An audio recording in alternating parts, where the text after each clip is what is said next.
You're working way too hard to hit the tennis ball, and it's because you don't understand how efficient, how powerful modern frames and strings actually are. I mean, sure, on paper, we get that because we're just bombarded with marketing messages from frame manufacturers and string manufacturers about how they've come up with the latest and greatest technology that's going to double our power and make us more accurate, more precise all at the same time, yada, yada. But here's a little experiment that I did a little while back that really illustrates to what extent that's actually true. What I did was I set up a ball machine, which is this box right here. This is a ball machine that I used for a while before I got the fancy Playmate ball machine. It works great, and it's about to fire this direction right into the middle of my racket face, which is just sitting unsupported on the court surface. So I've just balanced the racket straight up and down. Nothing is holding on to it. It's not, taped or being held in any form or fashion. And I want you to predict in your mind, let's just say that the ball is about to come out of the ball machine about 40 miles an hour, which it is, directly into the racket face, which it is. Make a guess in your mind. What is going to happen to the racket and what is going to happen to the ball when it runs into the racket? So again, the racket is just sitting there and the ball machine is about to fire a ball right into the strings. Do you think the racket gets pushed in this direction, or does it kind of just fall down and stay there? And more importantly, what do you think happens to the ball? Does the ball go in this direction after it runs into the racket? Or does it just kind of sit down and stay right there when it runs into the racket? Or does the ball come off the racket and go in this direction? Those are your three kind of main options. Those are your three choices. And again, the ball's coming out at a speed of about 40 or 50 miles per hour or so, give or take. So what do you think happens? Let me show you.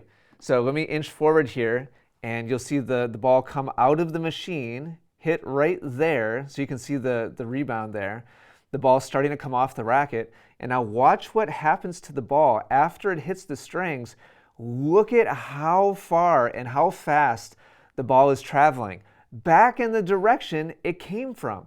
Even though the racket is not being held or supported at all, it propels the ball. And like this very crude, like scientific measurement here, but I haven't done any actual real measurement with like a radar gun or anything like that.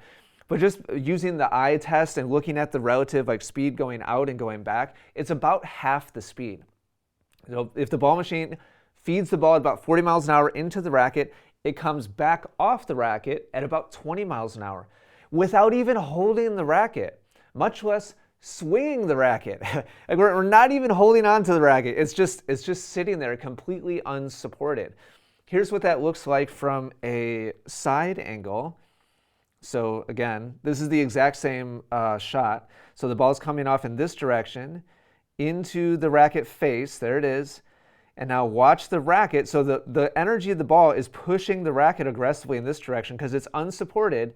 And then the ball travels about half the speed it came out of the machine back in this direction, which is wild because we're not even holding on to the racket, much less using our entire human like musculature to accelerate the racket forwards. We're just holding it there.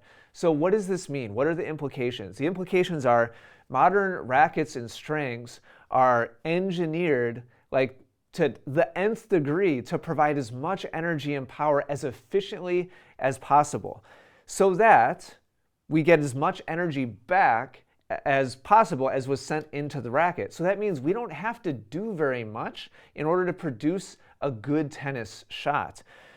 Unfortunately, tennis players generally have the kind of physical, like kinesthetic feeling of having to really work hard to produce a tennis shot, and they assume that if they work harder, they'll get better results.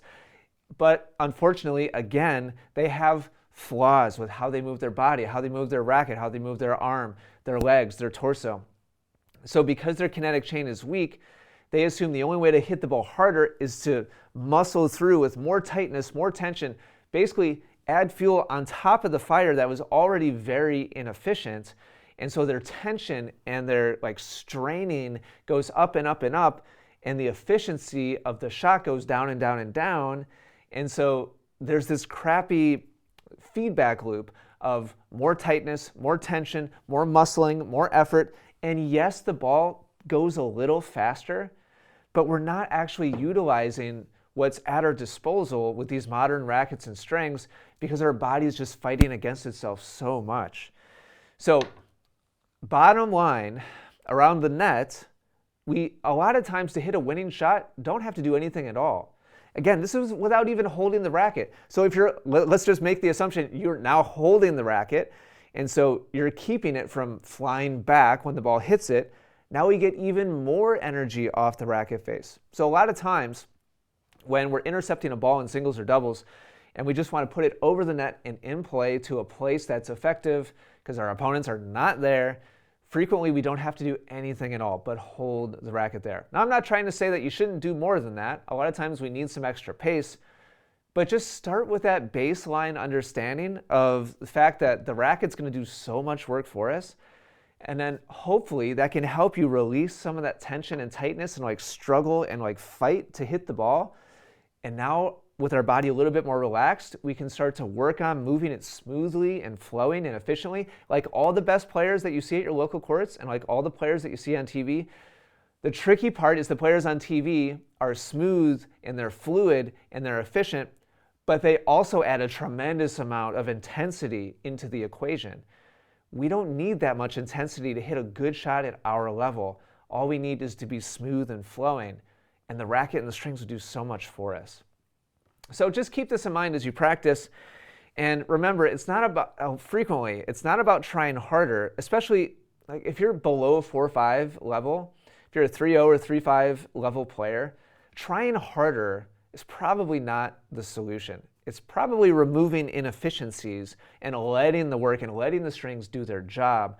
That's going to be the biggest lever that you can pull in order to get better results on the courts. Not adding more effort onto an already inefficient way of moving your body and propelling the racket. Does that make sense? Hopefully that's helpful. This was really mind-blowing to me. This was years ago that I did this little experiment. I need to do it again. And frankly, it didn't get a lot of attention, didn't get a lot of views. I need to find out some way to present it that's a little bit more intriguing or interesting, because I think the principle and the actual results are pretty incredible, and I wish everybody would understand how much work the racket and strings does for them. So you can work on efficiency and smoothness instead of working so hard. Thanks for watching. Hope you're doing well. I'll talk to you again soon.